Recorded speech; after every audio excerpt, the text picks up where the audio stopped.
It's like, come on, just own your shit. Yeah, just be like, hey, I actually like you, want to fuck you, want to fuck your butt, want to fuck your mouth. And in and the times that you say that, it actually kind of works. It kind of works better, way better. Because you state your intentions of like, yo, I'm trying to smash.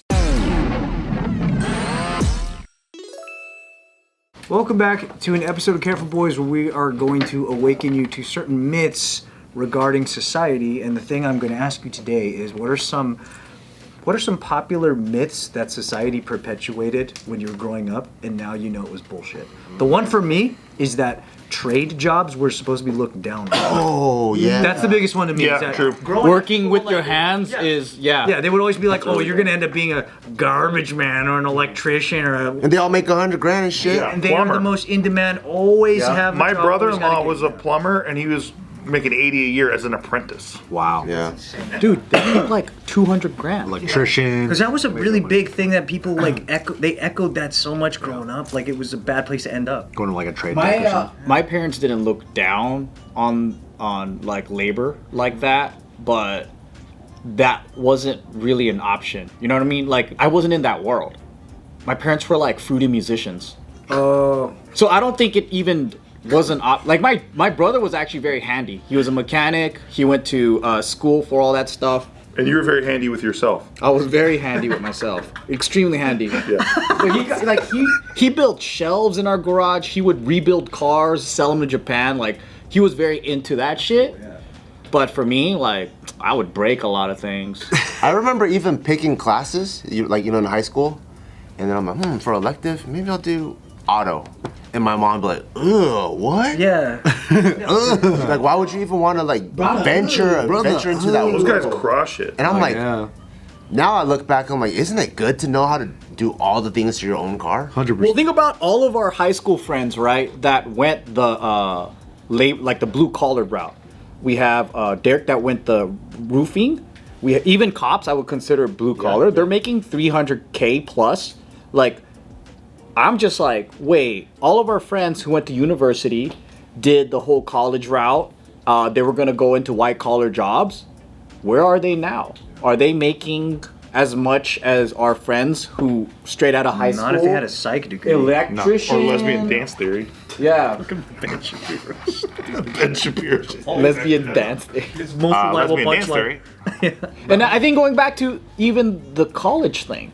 So like we were told if you get a good degree, you're going to have a sick ass job, you're going to have a head start. And I'm like, I know hella people that got a degree and that did not increase their income. That's a really good bit. myth that society perpetuated pretty hardcore, yeah. Like they graduate with lesbian dance theory. Another example of how the left continues to perpetuate. They're like in 90 grand debt and they know like lesbian ballet or whatever. But I'm like, okay, now what? Now, like, what are you doing? They're like, a fucking manager at Target makes more. Like, what do you think I'm doing? Now they're teaching. Ballet. Yeah, they become the teacher of that class.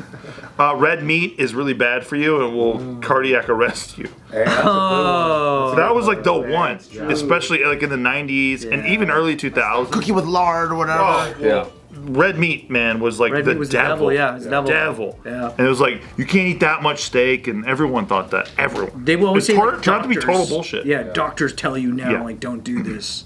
This is probably a Japanese thing, but I was told rice gives you muscles.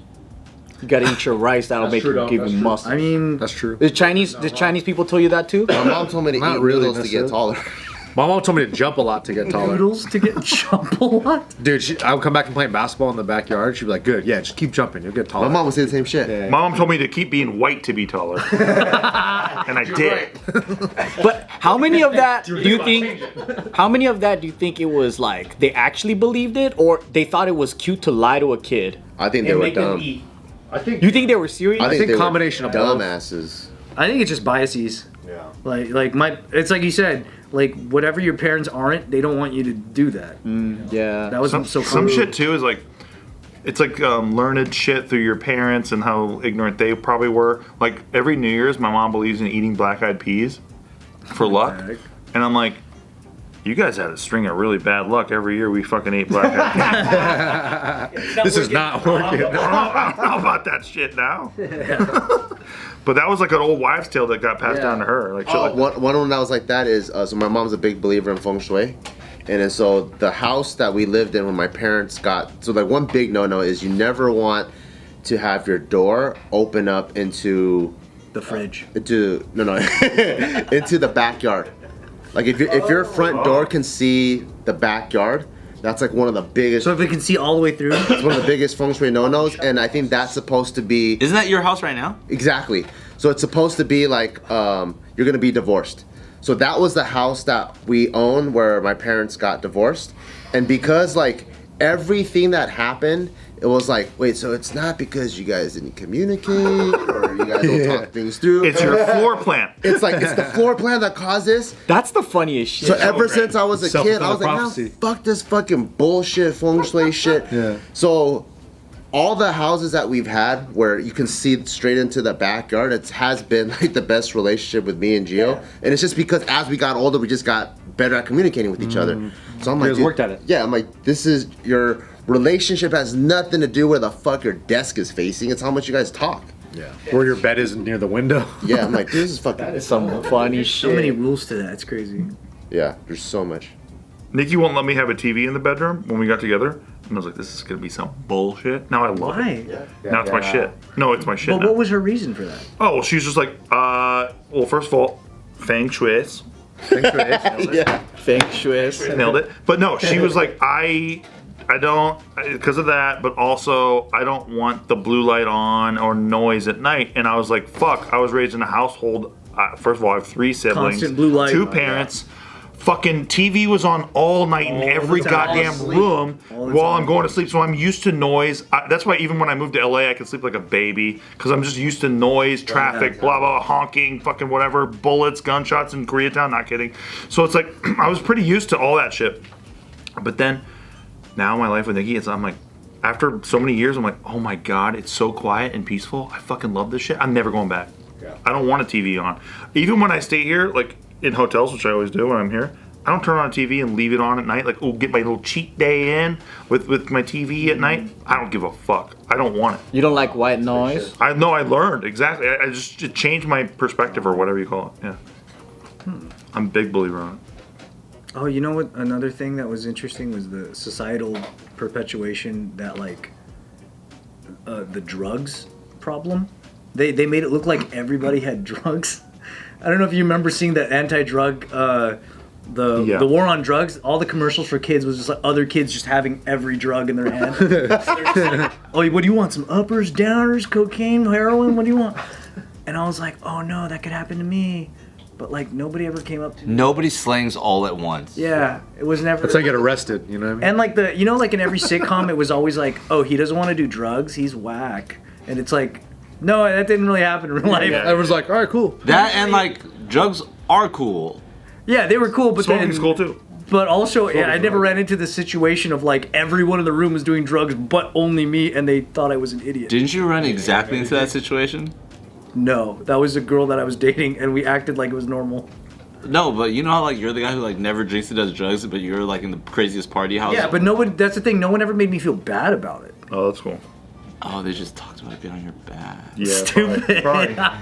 No, if anything, Straight edge. it's the opposite. It like makes in a world where everyone does drugs and drinks alcohol and everything. Like when you're abstinent, it actually makes you a better conversation starter with people. Like I was able to like talk to a lot of new people that way because they would be like, "Why the fuck don't you drink? And you're at this age and you're in this scene.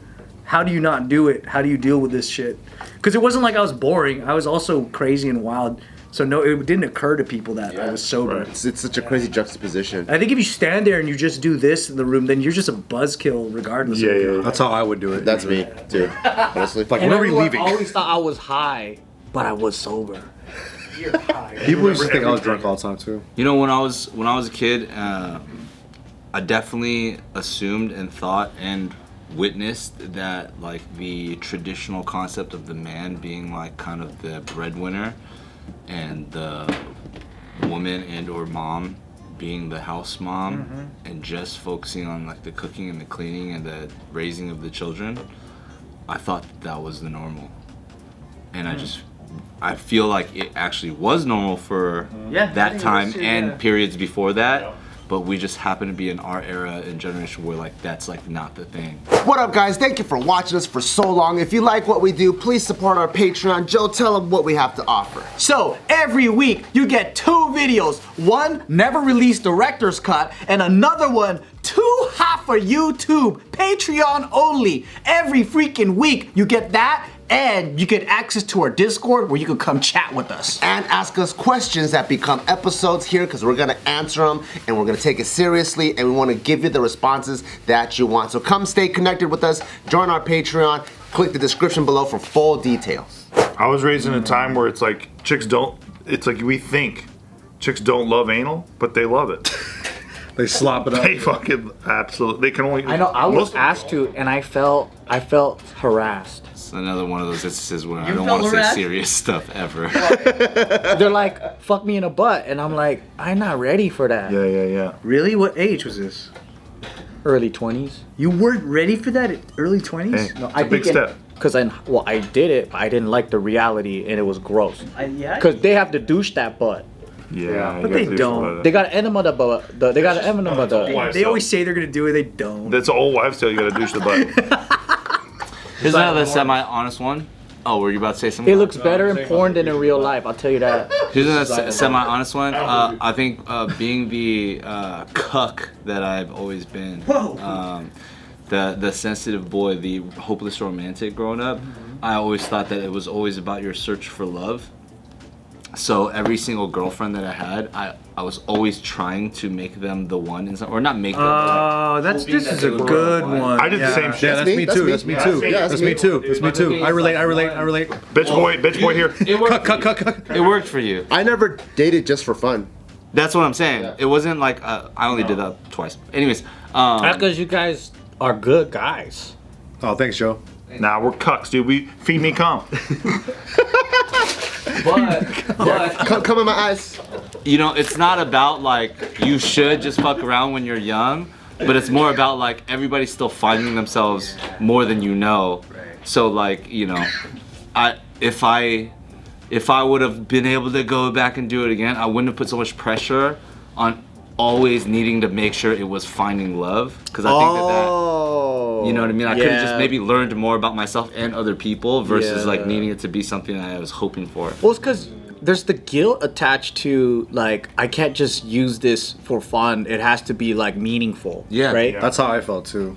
But the thing is, like, when you're fucking 16, like, relax. Unless you're perfect like Nick and Tiff. Nah, I thought my life was like a fucking movie, bro. Like, you know, like that's how I saw it. Like, I thought my relationships were like, oh, like in the movies they do this, and then the first, Act 2, and it used to be like this in Act 2. but like, and then the first time I did that with somebody, it was just like, I creeped her the fuck out. She was like, dude, get the fuck away from me, bro. You fucking, this is too much. I just met you 2 days ago, and you're in love with me. Like, get the fuck out of here, you know? I think the guy society does this a lot, and it probably still does. This isn't like greater society, but the male society of dudes that are angry about this specific thing, when they be like, oh, girls just they say they want nice guys, but then when the nice guys in front of them, they don't even care. Yeah.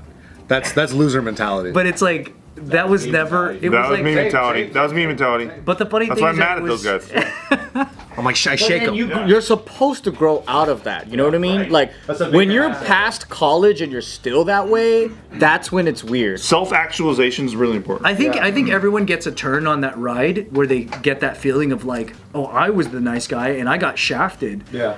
But it's like, But you actually weren't. but it's not. don't like that shit. But it's not girls like assholes. There's like interesting people. Yeah, and They don't want nice losers. They want nice guys. and they want an actual nice guy without a fucking agenda. Actually, But you know what it is? It's not true kindness.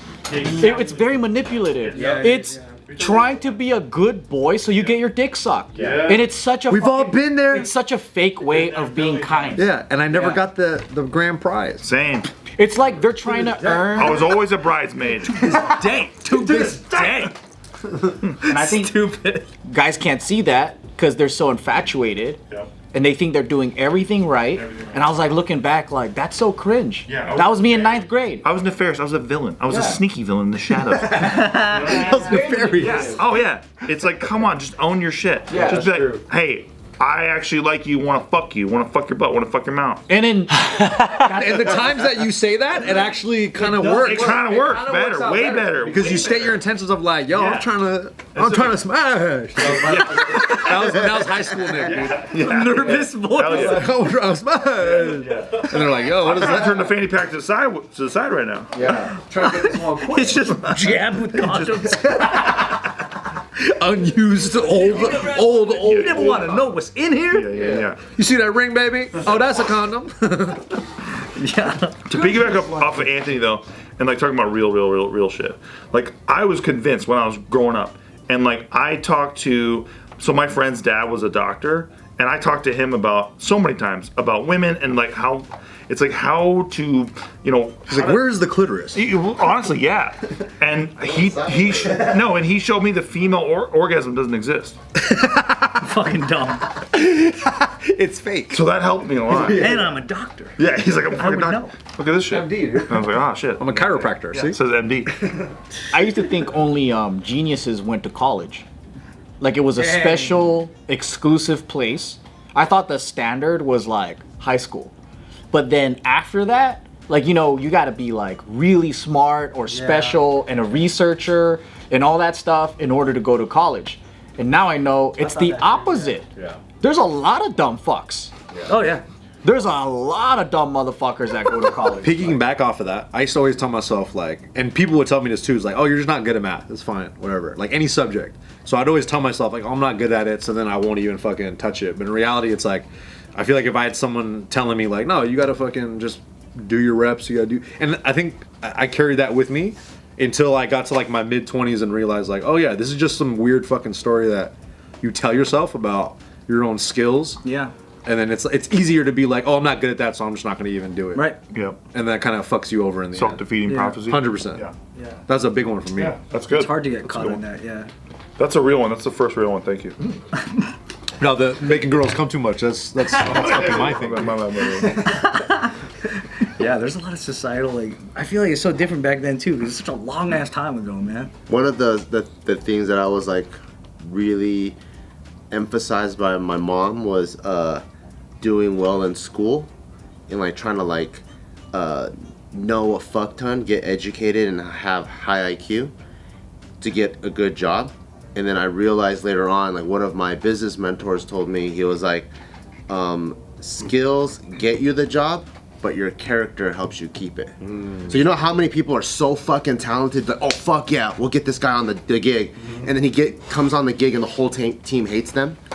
And then so they're immediately let go. And then if you only saw their like real, you're like, what? This guy's insane. But how come this guy keeps getting let go of like all these other jobs? Yeah. And then you'll see the guy that might not be so talented but is like constantly rising. Nope. Yeah. And I'm like, oh shit, like actually having a good personality, knowing how to work with people, be reliable, all of those things are more important than if you were number one in the classroom or valedictorian or whatever. That's my biggest pushback on homeschooling.